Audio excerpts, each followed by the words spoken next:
Horns up and welcome to a brand new episode of Headbanger's Kitchen. Dal chawal is a staple in most Indian homes, and if you don't know what dal chawal is, well, that's lentils with rice. And today I'm going to show you how to make my easy yellow dal tadka. This recipe is super simple, it's super delicious, and this is something I ate on my Indian food challenge. If you haven't seen that video, click here on the I button and check that out. And my father, Mickey Makija, is going to be joining me later to taste test this dish. Anyway, that's enough jibber jabber, let's get cooking. So for this recipe, I'm going to be using yellow moong dal, which is basically moong beans that have been skinned and split. You can also use any other dal or lentils that you like to make this recipe. At home, this is our staple. The first thing I'm going to do is give the dal a good wash in a colander under a tap of running water. Once it is washed, our dal is now ready to use. For this recipe, I will be using a pressure cooker, but you can also make this without one. So now I'm going to add the dal to the pressure cooker, and then I'm going to roughly chop 2 tomatoes. You want about 100 grams of tomatoes. You could also use less or more depending on your preference. Then I'm going to add those tomatoes to the pressure cooker as well. I will season it with some salt, and I will also add some turmeric powder, and then finally add in about 500 ml of water. I'm going to put the lid on the pressure cooker and then turn on my stove and cook this on a medium flame for about 10 to 15 minutes or till 2 whistles of the pressure cooker are done. So just let it cook, let the pressure cooker blow the whistle once, let it blow it twice, then you can just turn off the stove and let the cooker cool down. So once the pressure cooker has cooled down, I'm going to open it up and you can see that the dal is cooked and it's nice and soft. Now this dal is pretty chunky and that's how I like it. But if you want a smoother and a creamier dal, you can take a sieve and just run the dal through the sieve. Obviously I'm just doing it in this dish to show it to you, but otherwise you'd want to pour it out into another dish through the sieve. This will also get rid of any of the tomato skin that is there. Now I don't mind the chunky dal or the tomato skin, so I'm leaving it as it is.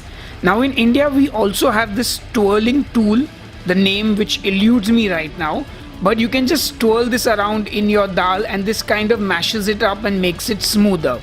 Anyway, you make your dal however you like it, creamy or chunky, it's completely up to you. Now it's time to make the tadka for the dal, and I'm going to get a small kadai on my stove. You can also use a small saucepan or a frying pan if you don't have a kadai. And to that I'm going to add 1 full tablespoon of ghee and heat that up.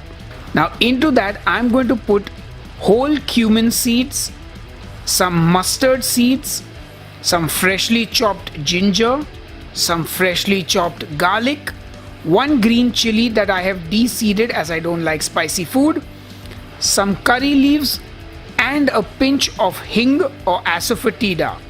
And now you just want to cook this till the mustard seeds start to pop, the curry leaves start crisping up, and the garlic starts browning. You don't want to brown the garlic, you just want it to come close to browning.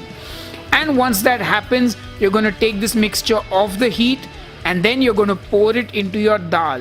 And make sure that you waste none of it, because this is the delicious tadka that you want to flavor your dal with.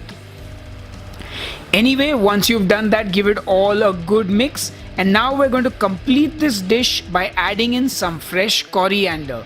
And then of course you give it one final good mix. And that's it.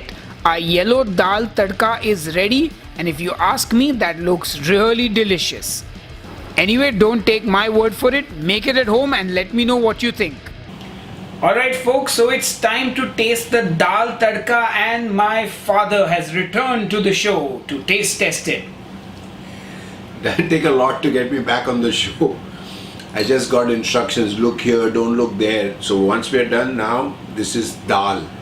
Yes, and he is eating it with some weird biscuit like thing. Well, this is actually a crisp version of a chapati with whatever. It's called a koki bite, and I'm having the dal with a little bit of rice because, you know, dal rice, that's the staple Indian food. So yeah, digging in. You know, actually, I don't need this because I had just the dal by itself. It's got a lot going for it. It's tasty. I mean, I could eat this every day. Okay, no, maybe not because I don't. I mean, I'd probably need to put some chicken or mutton in this to eat it every day because I like meat, I guess. He's a hardcore meat eater till he doesn't get meat between his teeth. He's not satisfied. This is just a hoax. I can eat dal. Ha. Well, I do like dal. Yeah, I guess I like meat along with the dal. But I enjoyed it. Did you like the dal? They're very good. In fact, they have a dish called dal gosht that's with lamb inside dal. Yeah. Next. But how does this compare to the regular dal that you all eat every day?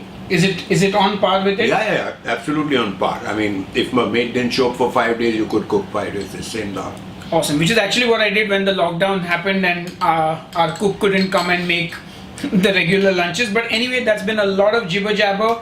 My father has given the dal the horns up, and he's going to go and continue to. Horns up, thumbs up, roti, and whatever the hell you want to call it. And I will see you on the next episode of Headbanger's Kitchen. So till then, cheers and keep cooking. I'm just going to take some more.